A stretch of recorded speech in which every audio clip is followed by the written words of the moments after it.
It was a hot afternoon in Lagos, Nigeria, when Dr. Kelechi Okafor stepped off the plane. At 38 years old, he was a successful cardiologist from the USA, but today he wore a tired face and carried a small bag. He had planned this moment for weeks. He told his family he was deported because of a visa problem, even though it was a lie. With the help of a friend, he made a fake deportation letter with official-looking stamps. He wanted to test if his family still loved him, only cared about the money he sent home. At the airport, his mother Mama Ebel, twin brother Chika Okafor, sisters Amora and Chidima, and some cousins waited. The crowd was quiet, their eyes full of judgment. Mama Ebel, a strong woman with gray hair, crossed her arms. Chika, dressed in a shiny suit, stood next to his new mansion's keys looking proud. Amora and Chidima whispered to each other, their faces hard. "Kelechi, after all the money we thought you'd send, this is what you bring us?" "Shame," Mama Ebel said, her voice sharp. Kelechi lowered his head and mumbled, "I tried, Mama. They sent me back." Chika laughed coldly. "I told you he'd amount to nothing. I've been the one holding this family together. Look at my house. I built it with my own hands." The family nodded, believing Chika. Kelechi felt a sting in his heart but kept quiet. He had sent thousands of dollars home every month for years, building Chika's house and supporting everyone. Now they treated him like a failure. As they drove to the family compound, a nosy neighbor, Mama Ngozi, watched from her window. She was an old woman who knew everyone's business. "Chika's been flashing big money lately," she told Kelechi quietly. "I saw him at the bank with a huge deposit." "Strange, eh?" Kelechi nodded, a small hope growing inside him. Maybe someone would see the truth. The compound was big but old, with cracked walls and a rusty roof. Next to it stood Chika's new mansion, tall and shiny with glass windows. Kelechi felt out of place as he walked inside. Mama Ebel gave him a small room with a thin mattress, saying, "You can stay here until you figure things out." That night, Kelechi sat alone looking at the fake letter. He remembered the good times, sending money for Amora's school fees, buying Chidima a sewing machine, and helping Mama Ebel fix the roof. Now they acted like he never did anything.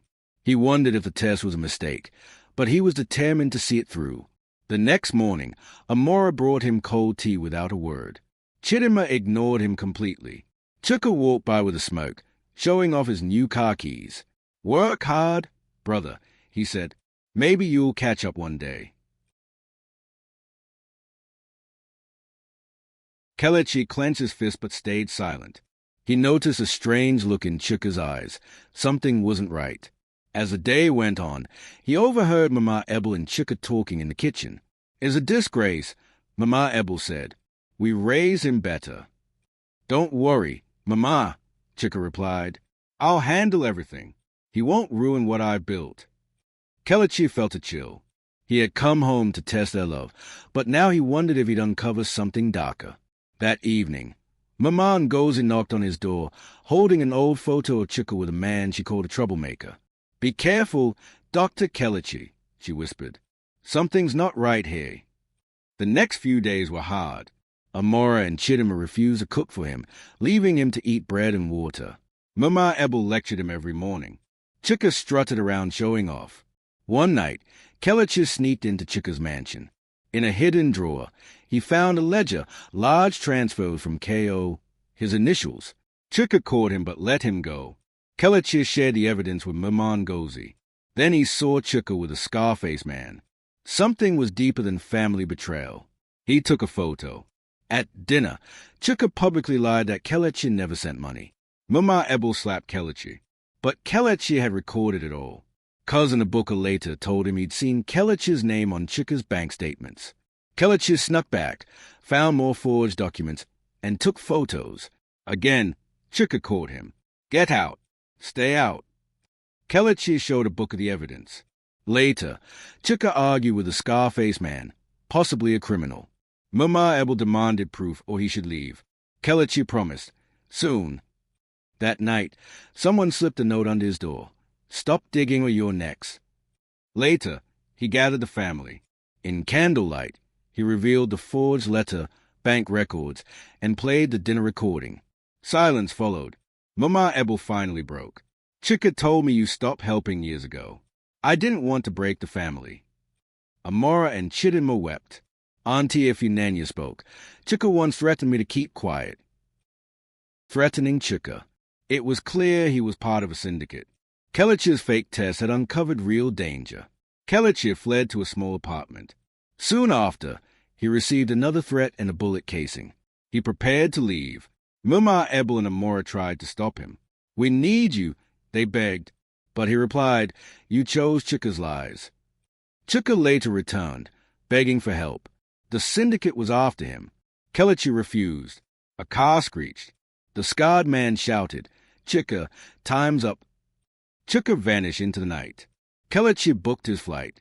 At the airport, Amora, Abuka, and Chidinma came to apologize. Abuka gave him food. He boarded the plane.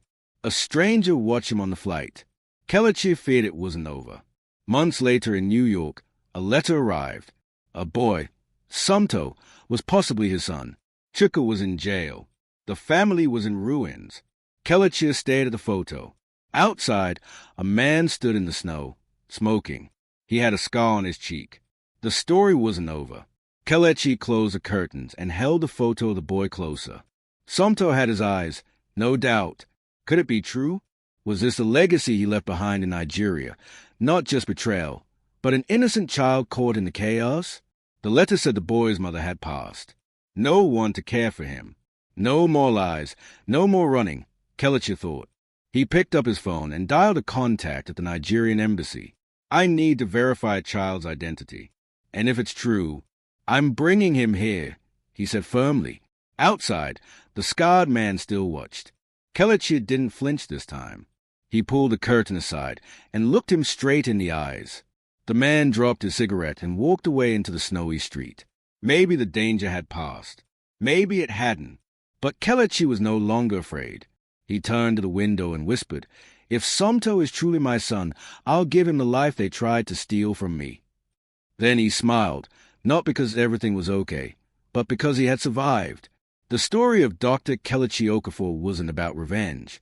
It was about rediscovering what truly mattered: truth, peace, and love that isn't bought. Kelechi whispered, "A new beginning or a new burden."